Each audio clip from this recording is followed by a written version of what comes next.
ও head sir বাবু, আপনি যা ওই গুপ্তধনের কবিতে লিখে দিয়েছেন নে, শুনতেছি ওই গুলটে নাকি মৌমাছির কামড় খেয়েই একেবারে কুপোকার।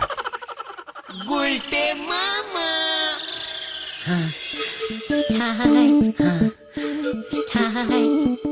এসব ওই নরাদা আর হেড স্যারের চাল ছিল গুলটে মামা। এর মধ্যে আবার নরা কড়া করে ডাবল চামচ চিনি দিয়ে এক কাপ চা বানিয়ে দিকে, আর ওদের লেবু চা। নরা চা দে বলে দিলাম। নরা। ও নরাদা, তুমি এমন করছো কেন? কথা তো বলো। সেই একই কথা অনেকবার বলেছি, এবার তাই অন্য পথ নিতে হচ্ছে। নিকি তো জানালাম ধারে চা আমি দেব নে। নরা, তুই না আমার ছোট্ট ভাইয়ের মতো। আমরা না এক পাড়ায় থাকি। লজ্জা করে নে, দাদা হয়ে ভাইয়ের কাছ থেকে ধারে চা চাইছো? ওসব কথায় চিড়ে ভিজবে নে। আর আমি ধারে এক কাপ চাও দেব নে, ব্যাস। ঠিক আছে ঠিক আছে, কাজটা ভালো করলি না কিন্তু নরা। তোমার ওই ফুটো ধমক চমকে আমি ঘন্টা ভয় পাই। পাঁচু, পাঁচু ওকে থামা, রাগে আমার সারা শরীর কাঁপছে কিন্তু। ঠিক আছে ঠিক আছে, তুমি শান্ত হও গুলটে মামা, শান্ত হও। নরা, তোর চায়ের দোকান আমি বন্ধ করে ছাড়বো, এই তোকে বলে গেলাম। তুই দেখে নিস। ঠিক আছে, আমিও দেখবো আপনি কত বড় ফুটো মস্তান।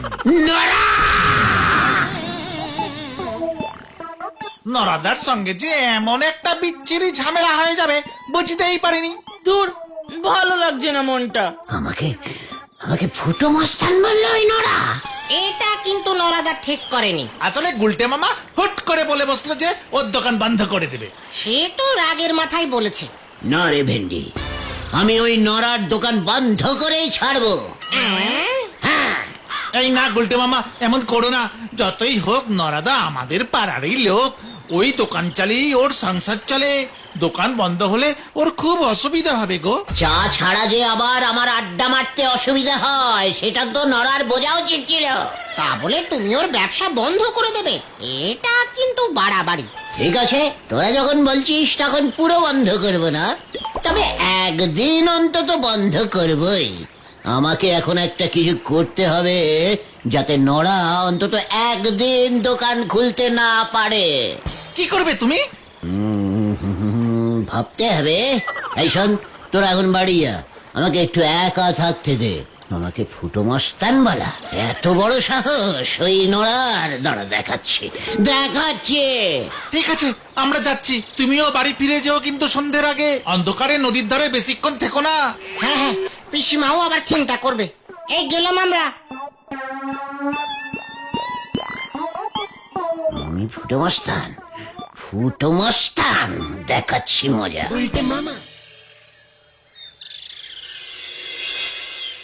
রামশরণ চাচা, গুলটে আয়া, বাইরে নিকলে আসুন। রামশরণ চাচা। আরে গুলটে বাবু যে, তা হঠাৎ কি মনে করে? বসেন বসেন। ये মানে অনেক কিছুই মনে করেই আয়া হ্যায়, বহু জরুরি দরকার। ये মানে হচ্ছে, का बात बोलिए ना। আপনার কটা গরু হ্যায়? वही एक ही है।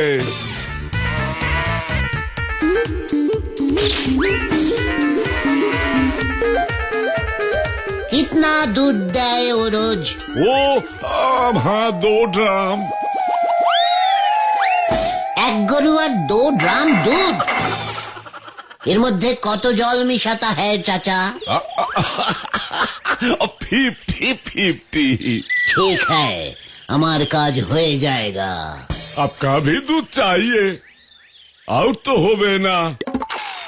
1 ड्राम दूध रोज नोरा लिए जाए और दुकाने लागे, और 1 ड्राम ओ जगदार बाबू, हेडसर बाबू और ओ पोटेश्वरी दीदी को हमके दीते होए, और तो दूध नहीं होगा।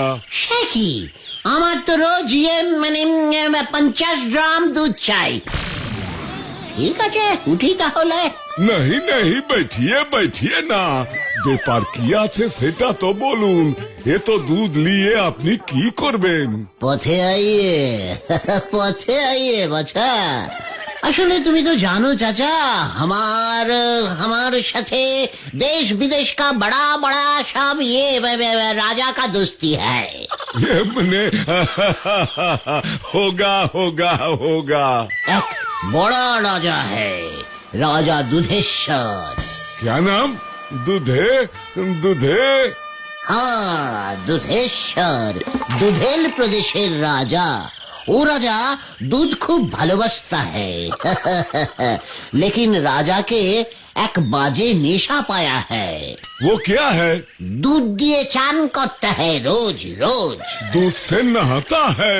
बाप रे बाप। हाँ, वो राजा हमको बोला गुलटे हमार जन्नो 50 ग्राम दूध पठाइए, 1 ग्राम दूधेर जन्नो 50,000 टाका दूंगा। ये मने टाका देवेन।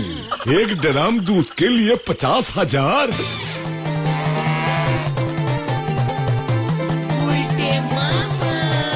गुलटे बाबू आप 2 ड्राम ही ले जाइए। किंतु हमार तो 50 ग्राम चाहिए। 2 ड्राम से शुरू कीजिए ना गुलटे बाबू। 50,000 1 ड्राम, 2 ड्राम का मतलब 1 लाख। हाँ। ठीक है ठीक है, ये মানে ঠিক আছে, দুধেশ্বরকে আগে 2 ড্রামই পাঠাই স্যাম্পল হিসেবে। ও চান করে আরাম পেলে বাকি অর্ডার ফাইনাল করবে তারপর না হয় ভাবা যাবে। আপনি আমার পাড়া কা চাচা, আপনার জন্য এইটুকুই তো করতেই হোগা, মানে করতেই হবে। हाँ हाँ हाँ। ঠিক আছে ঠিক আছে, কাল সকালে এসে আমি ওই 2 ড্রাম লে যাएंगे। তার মানে নড়া কাল কিন্তু দুধ পাচ্ছে না, ফাইনাল, এটা যেন মনে থাকে। हाँ हाँ फाइनल। যাচ্ছি চাচা, কাউকে কিন্তু এইসব আবার নেই বলনা, মনে থাকেঙ্গা তো? हाँ हाँ हाँ। তুমি যে শেষ পর্যন্ত এমন বাম্পার প্ল্যান বের করবে সেটা আমরা একদম বুঝতে পারিনি গো গুলটে মামা। তোদের মতো এমন আনডিপ বলদের দল আমার মতো এত ডিপ প্ল্যান বুঝবে কি করে বল? নরাদা তাহলে দুধের অভাবে আজ আর চায়ের দোকান খুলবে না বলছো? কালি লিকার চা আর কজন খায় সেটা নড়াও ভালো করে জানে। তার থেকে বরং চলো না, আমরা নোরাদা এখন কি করছে সেটা বরং দেখে আসি। এইটা কিন্তু মন্দ বলিসনি, ঠিক আছে চল।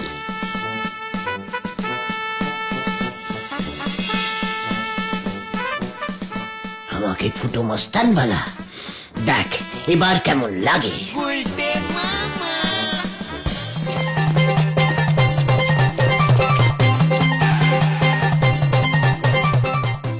এই তো তোমরা, তোমাদের কাছেই যাচ্ছিলাম। কেন রে ভুলো, কি হয়েছে? বাবা কেমন যেন করছে আর ভুলভাল বকছে, আর শুধু বলছে গুলটে বাবুকে ডাক, গুলটে বাবুকে ডাক। নড়া এতটা ভয় খেয়েছে? বেচারা দুধের অভাবে দোকান খুলতে না পেরে বোধহয় মাথাটাই বিগড়েছে। রামশরণ চাচা হয়তো বলেছে আর কোনোদিনই দুধ দেবে না, এবার থেকে দুধেশ্বর রাজার কাছে এই দুধ সাপ্লাই করবে, ব্যাস। তারপরে এই নড়ার মাথা গরম হয়ে গেছে। এটা বোধহয় ঠিক হলো না গুলটে মামা। ভেন্ডি, তুই নড়ার হয়ে কথা বলবি না বলে দিলাম। ও যে আমাকে ফুটো মস্তান বললো সেই বেলা। তাড়াতাড়ি চলো না কাকু, তাড়াতাড়ি চলো না। হ্যাঁ হ্যাঁ চলো গুলটে মামা, এখন এসব কথা থাক। হ্যাঁ চল।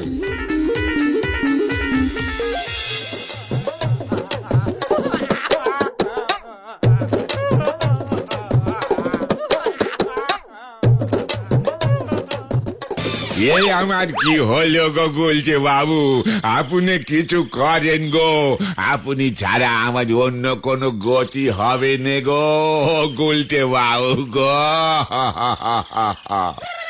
ঠিক আছে ঠিক আছে, এতটা ভয় পেতে হবে না, তোর আগেই বোঝা উচিত ছিল নড়া। এ আপনি কি বলতেছেন গো?